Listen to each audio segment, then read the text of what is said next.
नमस्कार, श्री स्वामी समर्थ. मी ज्योती तुमचं स्वागत करते आपल्या साई स्वामी ब्लॉगमध्ये.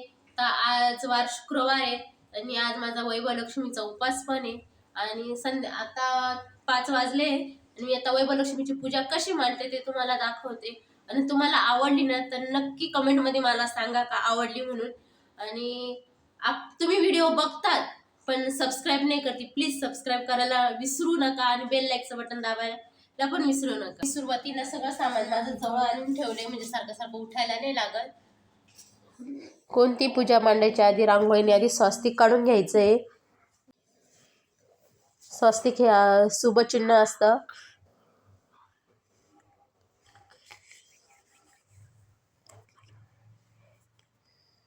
नंतरून स्वस्तिकवर हळदी कुंकू वाहून घ्यायचं.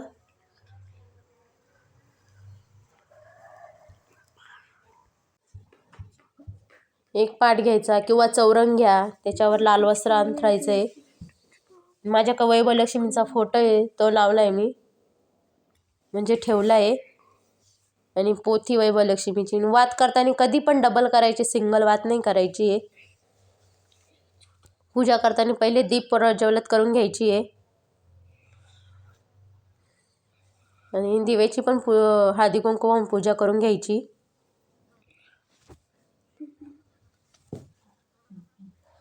नंतरून आपली पूजेला मांडायला सुरुवात करायची. तांदळाची मी रास काढून घेते.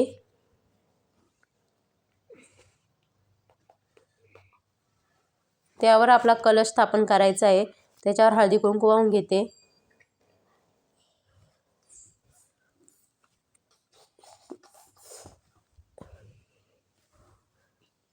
कलशामध्ये 1 रुपया, सुपारी, तांदळाचे दाणे, हळदी कुंकू आणि फूल असेल तर फूल पण टाका. हा का मी फूल टाकायचं विसरली आहे. कलशावर स्वस्तिक काढा. नाही ते 8 बाजूनी अशा उभ्या रेषा ओढायच्या आहे.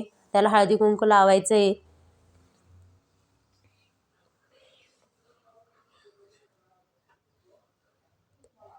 तुम्ही स्वस्तिक काढला तरी चालेल.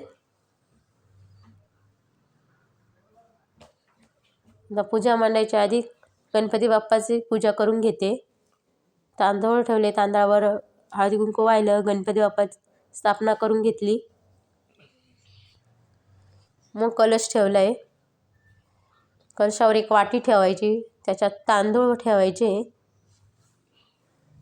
त्याच्यात 1 रुपयाचं नाणं असेल तर, म्हणजे प्रत्येकाच्या घरात राहतच. माझ्या 5 रुपयाचं नाणं आहे, त्याच्यावर लक्ष्मीचं प्रतीक आहे.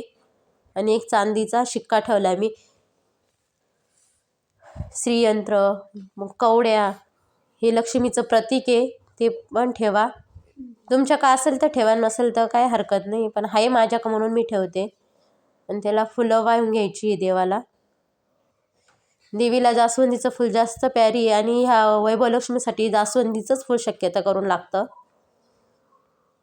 तुम्ही दुसरे फुलं नाही ठेवले तरी चालेल, पण जास्वंदीचं फूल हे पाहिजेच असतं. आणि आमच्या इथं भरपूर फुलं राहतात जास्वंदीचे. आणि एक दिवा आहे ना तुपाचा नक्की लावा. घंटीची पण पूजा करून घ्यायची आहे.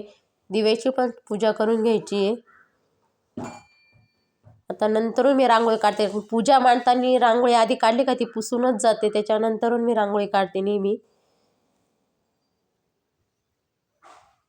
आणि माझ्या का हा छापा आहे ना, मी केंद्रातून आणला होता, त्र्यंबकेश्वरवरून.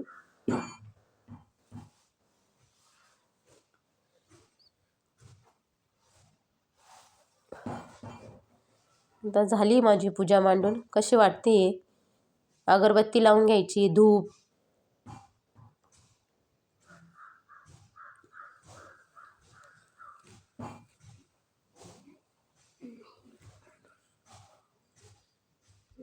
अशी मांडली मी पूजा.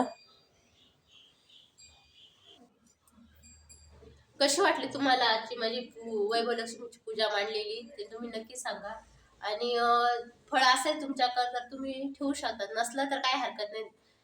काय त्याच्यात असं लिहिलेलं नाही फळ पाहिजेच म्हणून, असलं तर ठेवा. लक्ष्मीची पोथी मी कशी वाचते ते पण तुम्हाला दाखवते. सुरुवातीला पहिल्या पेजवर लक्ष्मी मातेचं प्रतीक दिलेलं आहे. मागे श्रीयंत्राचं, तर श्रीयंत्राला पण हळदी कुंकू लावायचं आहे, पुढे पण लावायचं आहे. त्याच्यानंतरून इथं हे लक्ष्मीचे फोटो दिलेले आहे, त्यांना हळदी कुंकू वाहून खाली वाचून घ्यायचं आहे सगळं. तर मी पण सुरुवात करते पूजा वाचायला.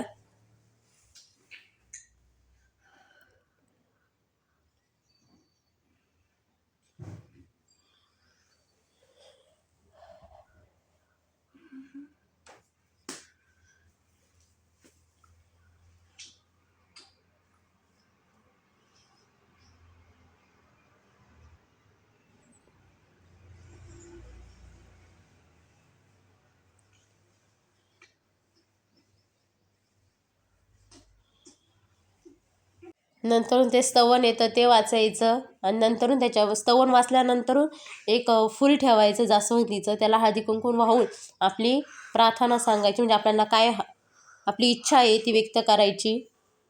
आणि इच्छा ही पहिल्यांदाच व्यक्त करायची, प्रत्येक टाईम नाही करायची आहे.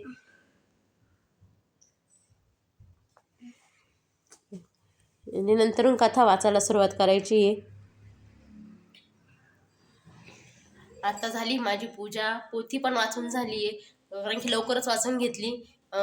परत स्वामी झोपलेला आणि उठला ना परत त्रास देईल, मग म्हणते चला वाचूनच घ्यावा. आणि आता वाचून, आणि नैवेद्यासाठी ना तुम्ही खीर गोड काही पण करू शकतात, म्हणजे खीरच शक्यता करून खीरच करावी. तुम्हाला व्हिडिओ आवडला असेल लाईक करा, शेअर करा, सबस्क्राईब करायला विसरू नका. Bye bye.